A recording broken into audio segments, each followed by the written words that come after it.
అదే RTV app వార్తల్ని క్షణాల్లో చదివే అవకాశం ఉంటుంది. ఒక న్యూస్ పేపర్, ఒక టెలివిజన్ ఛానల్ మీ చేతుల్లో ఎప్పుడూ ఉంటాయి. భారతీయ జనతా పార్టీ అభ్యర్థిగా పాలమూరు పార్లమెంట్ నుంచి పోటీ చేసినటువంటి నన్ను నరేంద్ర మోదీ గారి యొక్క ఆశీస్సులతో ఇక్కడ పోటీ చేసినటువంటి నన్ను మీ అందరూ కూడా నరేంద్ర మోదీ గారు మళ్ళీ ప్రధానమంత్రి కావాలని, దేశంలో ప్రధానమంత్రి మళ్ళీ మోదీ గారు ఉండాలని, ఈ దేశం యొక్క భద్రత, ఈ దేశం యొక్క రక్షణ, ఈ దేశం యొక్క అభివృద్ధి, ఈ దేశం యొక్క ఖ్యాతి నరేంద్ర మోదీ గారి వల్లనే మళ్ళీ దేశానికి ప్రపంచంలోనే మళ్ళీ భారతదేశం యొక్క కీర్తి సాగడానికి ప్రతి ఒక్కరు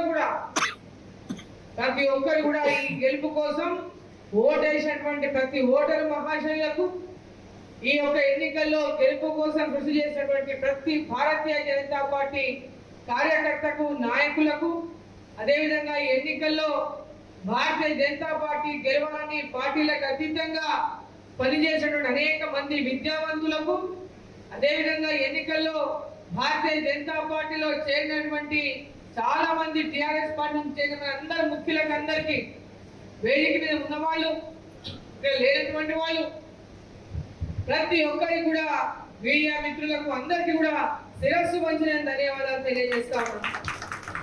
పాలమూరు పార్లమెంట్ ఎన్నిక ఏ విధంగా జరిగిందో మీ అందరూ చూసింది. ఇక్కడ ముఖ్యమంత్రి గారే స్వయంగా నేనే నిలబడ్డానటువంటి విధంగా ప్రచారం చేసిండు. ఆయననే ఇక్కడ పోటీ చేస్తున్నట్టు ప్రచారం చేసిండ్రు ఇక్కడ ఉన్నటువంటి ముఖ్యమంత్రి రేవంత్ రెడ్డి గారు. ఈ ఎన్నికల్లో ఎట్టి పరిస్థితుల్లో కూడా అరుణమ్మ గెలవకూడదు, భారతీయ జనతా పార్టీ గెలవకూడదు అనేటటువంటి పెద్ద ఎత్తున వాళ్ళు చేయనటువంటి ప్రయత్నం లేదు. ప్రతి ప్రయత్నం చేసిండ్రు వాళ్ళు మనల్ని ఓడగొట్టడానికి. ఇక్కడ ఉన్నటువంటి కార్యకర్తలు కానీ, నాయకులు కానీ ఏ ఒక్కరు కూడా వెనక్కి తగ్గకుండా అధికార పార్టీ ఎన్ని రకాల భయభ్రాంతులకు గురి చేసినా, ఏ రకమైనటువంటి ఫోన్లు చేసి బెదిరించినా, గ్రామాల్లో అనేక రకాలుగా ఇబ్బంది పెట్టడానికి ప్రయత్నం చేసిన, కొంతమంది వ్యాపారాలు వ్యాపార పరంగా కూడా బెదిరించిన, ఎవరిని ఏ రకమైనటువంటి బెదిరింపులకు గురి చేసినా ప్రతి ఒక్కరు కూడా ఒక కమిట్మెంట్ తో ధైర్యంగా మొక్కవనటువంటి ధైర్యంతో నిలబడి భారతీయ జనతా పార్టీని కమలం పువ్వు గుర్తు మీద ఓటేసి ఇక్కడ నుంచి పెద్ద ఎత్తున ఓట్లు ఇచ్చినటువంటి ప్రతి ఒక్కరికి కూడా ఈ సంగతి చెప్పినట్టు ఇక్కడ ముఖ్యమంత్రి గారికి, వారు అప్పుడు ఎమ్మెల్యేగా ఉన్నారు, ముఖ్యమంత్రి కాదు, రాష్ట్ర కాంగ్రెస్ పార్టీ అధ్యక్షులుగా ఉన్నారు, ఎమ్మెల్యేగా పోటీ చేసిండ్రు. మల్కాజ్గిరిలో అంతకుముందు ఎంపీగా పోటీ చేసిన ఎంపీగా ఉన్నారు. ఆ తర్వాత మొన్న ఎన్నికల్లో, అసెంబ్లీ ఎన్నికల్లో ఇక్కడ శాసనసభ్యుడిగా మళ్ళీ పోటీ చేసిండ్రు రాష్ట్ర కాంగ్రెస్ పార్టీ అధ్యక్షుడిగా. ఆ రోజు ఎమ్మెల్యే ఎన్నికల్లో ఆయనకు వచ్చిన ఓట్లన్నీ 1,07,000 ఓట్లు వారికి వచ్చినాయి మొన్న ఎమ్మెల్యే ఎలక్షన్లలో. ఆ రోజు నేను ముఖ్యమంత్రి అవుతా అని చెప్పి వారు ఓటు అడిగి ఓటు వేయించుకుంటే 1,07,000 వచ్చినాయి. మొన్న ఎలక్షన్లలో, పార్లమెంట్ ఎలక్షన్ నాటికి ఇక్కడ రేవంత్ రెడ్డి గారు ముఖ్యమంత్రి అయి ఇక్కడ ఓట్లు అడిగి, నేను ముఖ్యమంత్రిగా ఉన్నా, కొడంగల్ అభివృద్ధి కావాలి, అరుణమ్మ గెలిస్తే అభివృద్ధి కాదు, నేనుంటేనే అభివృద్ధి అవుతుంది, భారతీయ జనతా పార్టీ గెలిపిస్తే ఉపయోగం లేదనేటువంటి విధంగా ప్రజల్ని ఎన్నో రకాలుగా మభ్యపెట్టేటటువంటి ప్రయత్నం చేసింది. ఇక్కడ ముఖ్యమంత్రిని ఓడిస్తే, ముఖ్యమంత్రికి తక్కువ ఓట్లు వస్తే, ముఖ్యమంత్రి ఈరోజు మహబూబ్నగర్ పార్లమెంట్ ఓడిపోతే, ఆయన ఉన్నటువంటి పార్లమెంట్ ఓడిపోతే ఆయనకు గౌరవం తక్కువ అని చెప్పి ప్రతి ఒక్క చోట కూడా ప్రచారం చేసిండ్రు. నా గౌరవాన్ని తగ్గియకండి, అనేక పాలమూరుకు మొట్టమొదటిసారిగా ముఖ్యమంత్రి పదవి ఎప్పుడో బురుగుల రామకృష్ణరావు గారి తర్వాత మనకి ఇప్పుడు అవకాశం వచ్చింది, ఇప్పుడు కనుక ఈ ఎన్నికల్లో నన్ను ఓడిస్తే మహబూబ్నగర్కి గౌరవం పోతున్న విధంగా మాట్లాడింది. ఆయన ఒక్కటే గౌరవం కాదు, పాలమూరు దేశంలో ప్రధానమంత్రి నరేంద్ర మోదీ గారు ఉన్నారు, ఇక్కడ పార్లమెంటు సీటు కూడా గెలిపిస్తే పాలమూరుకు గౌరవం దక్కుతుంది. భారతీయ జనతా పార్టీ నుంచి ఇక్కడి నుంచి కూడా పాలమూరు గొంతు పార్లమెంటులో వినిపించే అవకాశం కల్పించండి అంటే ప్రజలందరూ కూడా అవకాశాన్ని కల్పించి అభిమానించి ఆదరించిండు నరేంద్ర మోదీ గారి నాయకత్వంలో ఇక్కడ పార్లమెంటు సభ్యులుగా గెలవాలని.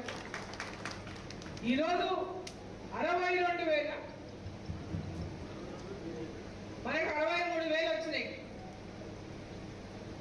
అంతకుముందు తక్కువ ఓట్ల శాతం. పోయినసారి నేను పోటీ చేసినప్పుడు కూడా ఇక తక్కువ 40,000 చిల్లర వచ్చినాయి అన్నాడు.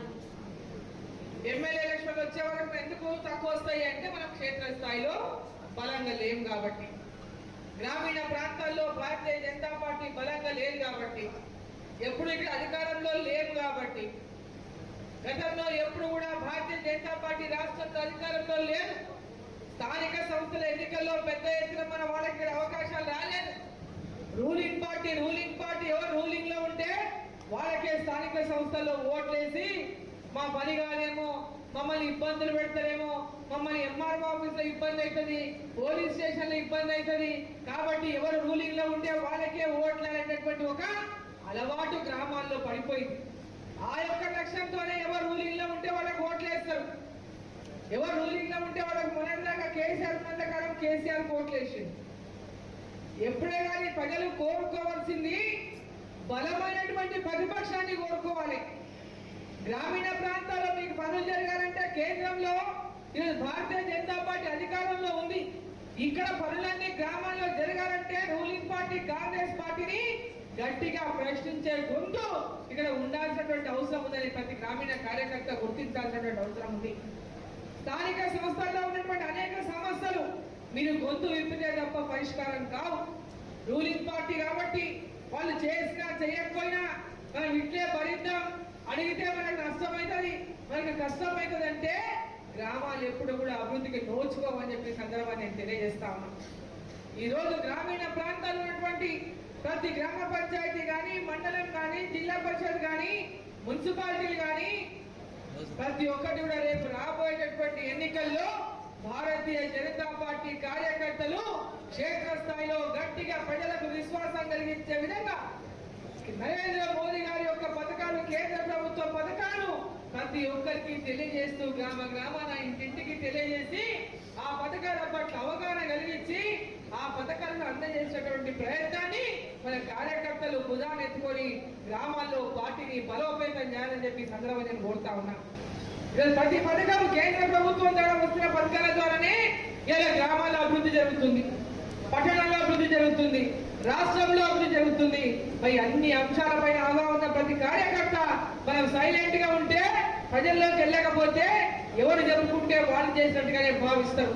కాబట్టి మన ప్రతి కార్యక్రమాన్ని, ప్రతి పథకాన్ని ప్రజల్లోకి తీసుకెళ్లే విధంగా ప్రతి కార్యకర్త గ్రామాల్లో పనిచేయాల్సినటువంటి అవసరం ఉందని చెప్పి సందర్భంగా నేను తెలియజేస్తా ఉన్నా. బూత్ కమిటీలు కానీ, మండల కమిటీలు కానీ, ఏ మండలంలో ఆ మండలంలో గ్రామాల్లో ఉన్నటువంటి మన పార్టీ కార్యకర్తలు కేంద్ర ప్రభుత్వ పథకాలన్నింటినీ కూడా ప్రజల్లోకి తీసుకెళ్లాలని చెప్పి సందర్భంగా నేను కోరుతా ఉన్నా. ఈరోజు అభివృద్ధి విషయానికి వస్తే ఇక్కడ ముఖ్యమంత్రి గారు ఉన్నారు జిల్లాలో. రాజకీయాలు అయిపోయి మనకు మొన్నటి ఎన్నికలతోన రాజకీయాలు ఎవరు గెలవాలనో ప్రజలు గెలిపించిండ్రు, ఎవరు ఉండాలనో వాళ్ళు నిర్ణయం చేసిండ్రు. ఈరోజు అధికారంలో రూలింగ్ లో ఇక్కడ అధికారంలో కాంగ్రెస్ పార్టీ ఉంది, కేంద్రంలో ఎన్డీఏ ప్రభుత్వం నరేంద్ర మోదీ గారు ప్రధానమంత్రిగా ఉన్నారు. ఇక్కడ మనం పార్లమెంట్ మనల్ని గెలిపించారు. మరి ఈరోజు అభివృద్ధి విషయానికి వస్తే నరేంద్ర మోదీ గారు కేంద్రం ద్వారా ఇవ్వాల్సిన నిధులన్నింటినీ కూడా ఈ రాష్ట్ర ప్రభుత్వానికి ఇక్కడ కాంగ్రెస్ పార్టీ ఉందని చెప్పి పక్కన పెట్టరు. ఈరోజు ఎక్కడ ఏ రాష్ట్రంలో ఏ పార్టీ అధికారంలో ఉన్నా దేశంలో ఉన్నటువంటి అన్ని ప్రాంతాలను అభివృద్ధి చేయాలి, వాళ్ళ అవసరాల యొక్క వారి దృష్టికి తీసుకెస్తే ఆ యొక్క అవసరాలను, ఆ యొక్క అభివృద్ధిని అందజేసినటువంటి విధంగా నరేంద్ర మోదీ గారు పనిచేసిండు. రేపు రాబోయే కాలంలో కూడా మనం పనిచేస్తాం తెలంగాణ అభివృద్ధి కోసం. తెలంగాణ అప్పుల కూపంలో కూరుకొని పోయి ఉంది. అప్పుల కూపంలో ఉన్న ఈ తెలంగాణకు నరేంద్ర మోదీ గారి ప్రభుత్వం సహకారం పూర్తి స్థాయిలో అవసరం ఉన్నదని చెప్పి సందర్భాన్ని నేను తెలియజేస్తా ఉన్నా. ఇప్పటికే ముఖ్యమంత్రి గారు నరేంద్ర మోదీ గారు అనేక సార్లు కలిసిండ్రు, కేంద్ర మంత్రులను కలుస్తా ఉన్నారు. ఈ రాష్ట్రంలో అభివృద్ధి కోసం నిధులు కావాలని చెప్పి కోరుతా ఉన్నారు. రోడ్లు కానీ, రైలు మార్గాలు కానీ, ఈరోజు నేషనల్ హైవేలు కానీ హైదరాబాద్ చుట్టూన్నటువంటి త్రిబులాన్ రోడ్లు కానీ, ఇక్కడ కృష్ణా వికారాబాద్ రైలు కానీ, ఇక్కడ పెద్ద ఎత్తున జరుగుతున్నటువంటి అనేక రకాల ఇయ్యబోయే ఇండ్లు కానీ, ఈ రోజు ఇక్కడ ఏ అభివృద్ధి మున్సిపాలిటీలకు నిధులు కానీ, గ్రామ పంచాయతీలకు నిధులు కానీ, ఇట్లా చెప్పుకుంటూ పోతే ఎలాంటి అభివృద్ధి అయినా కేంద్ర ప్రభుత్వం నిధుల ద్వారానే ఈ అభివృద్ధి కూడా ముందుకు పోతుంది. ఆ ప్రభుత్వము ఈ ప్రభుత్వము కలిసి ముందుకు పయనిస్తేనే అభివృద్ధి సాధ్యమవుతుందని చెప్పి సందర్భాన్ని నేను తెలియజేస్తా ఉన్నా. ఆ లక్ష్యంతో ఈ రోజు ఇక్కడ ఉన్నటువంటి రాష్ట్ర ప్రభుత్వం రేవంత్ రెడ్డి గారు కూడా అదే లక్ష్యంతో ముందుకు పోవాలే కానీ రాజకీయ కక్షలు అనేటివి ఏ మాత్రం కూడా సమంజసం కాదని చెప్పి సందర్భాన్ని నేను తెలియజేస్తా ఉన్నా. ప్రతి ఒక్కరికి ఇంకా చాలా ఉంది. మన ముందు ముందు అనేక సార్లు కలుసుకుంటాం, వస్తాం, ప్రతి మండలానికి కూడా వస్తాం. కొడంగల్ నియోజకవర్గానికి సంబంధించి ఇక్కడ ధన్యవాద సభ, కృతజ్ఞత సభ చెప్పడానికి మీ అందరినీ కలుసుకోవడానికి రావడం జరిగింది ఇవాళ. మరి ఈ యొక్క కృతజ్ఞత సభలో మేమందరినీ కూడా నేను కోరుతా ఉన్నా, ఈ ఎన్నికల్లో ప్రతి ఒక్కరు ఏ విధంగా కృషి చేసి భారతీయ జనతా పార్టీకి ప్రతి గ్రామంలో కమలం పువ్వు గుర్తుకు ఓట్లు పడినాయో దీన్ని ఇంకా పెంపొందించేటటువంటి విధంగా, ఇంకా పార్టీని బలోపేతం చేసి స్థానిక సంస్థల్లో కూడా విజయం సాధించే దిశగా మన పార్టీ కార్యకర్తలు నాయకులు ముందుకు వెళ్ళాలని, దానికి పూర్తిగా నా యొక్క సంపూర్ణ సహకారాన్ని అందిస్తానని చెప్పి సందర్భంగా తెలియజేస్తా ఉన్నా. ఓటేసిన ఓటరు మహాశైలకు కార్యకర్తలకు మరోసారి నా యొక్క హృదయపూర్వకమైనటువంటి ధన్యవాదాలు, కృతజ్ఞతలు తెలియజేసుకుంటూ, సమయం చాలా అయింది, చాలా మంది కాబట్టి నేను మళ్ళీ శాంతనగర్ లో కూడా ఉంది, అక్కడ కూడా ఫోన్ల మీద ఫోన్లు కొడుతున్నారు. ఇక దయచేసి సన్మానం చేయాలనుకునే వాళ్ళకి ఎవ్వరు అన్యదా భావించొద్దు. రాజకీయ కక్షలు అనేటివి ఏ మాత్రం కూడా సమంజసం కాదని చెప్పి సందర్భాన్ని నేను తెలియజేస్తా ఉన్నా. ఇక్కడ మొన్న కొడంగల్లో కొన్ని గ్రామాల్లో కానీ బూతుల్లో కానీ భారతీయ జనతా పార్టీకి ఓట్లు పడినాయి, భారతీయ జనతా పార్టీకి ఓట్లు వేసిందని ఆ గ్రామాల్లో ఉన్నటువంటి కార్యకర్తలను కానీ నాయకులను కానీ ఇబ్బంది పెట్టేటటువంటి విషయంగా ఏ విధంగా అయితే కక్షపూరితమైనటువంటి కార్యక్రమాల కనుక కాంగ్రెస్ పార్టీ పూనుకుంటే ఎట్టి పరిస్థితి కూడా సహించేది లేదని చెప్పి ఈ సందర్భాన్ని తెలియజేస్తా ఉన్నా. రాజకీయాలు ఎన్నికల వరకే ఉండాలి, దాని తర్వాత అభివృద్ధి లక్ష్యంగా మనం పనిచేయాలి. ముఖ్యమంత్రి గారు కానీ స్థానికంగా ఉన్నటువంటి ఎమ్మెల్యేలు కానీ ఎంపీలు కానీ ఎవరైనా కానీ ఆ ప్రాంతంలో ప్రజల యొక్క సమస్యల పరిష్కారం కోసం, ఆ ప్రాంతం యొక్క అభివృద్ధి కోసమే కృషి చేయాలని చెప్పి ఆ దిశగానే ఇక్కడ ఉన్నటువంటి ముఖ్యమంత్రి గారు కూడా ఆ దశలోనే మరి ప్రాంతాలలో ఎలాంటి కక్షపూరితమైన రాజకీయాలకు ఇక్కడ తావు లేకుండా ఇక్కడ పనిచేయాలని చెప్పి సందర్భంగా కోరుతున్నా. ప్రతి గ్రామం గురించి అభివృద్ధి కానీ, ప్రతి గ్రామాల్లో ఇల్లు లేని ఇల్లు కానీ, ప్రతి గ్రామంలో రోడ్లు కానీ, తాండాలు కావచ్చు, గ్రామాలు కావచ్చు, అదేవిధంగా ఈరోజు కృష్ణా వికారాబాద్ లైను రాష్ట్ర ప్రభుత్వం ద్వారా వచ్చేది కాదు, అందరికీ తెలుసు. దాని నిధులంతా కూడా కేంద్ర ప్రభుత్వం ఇచ్చే నిధులు.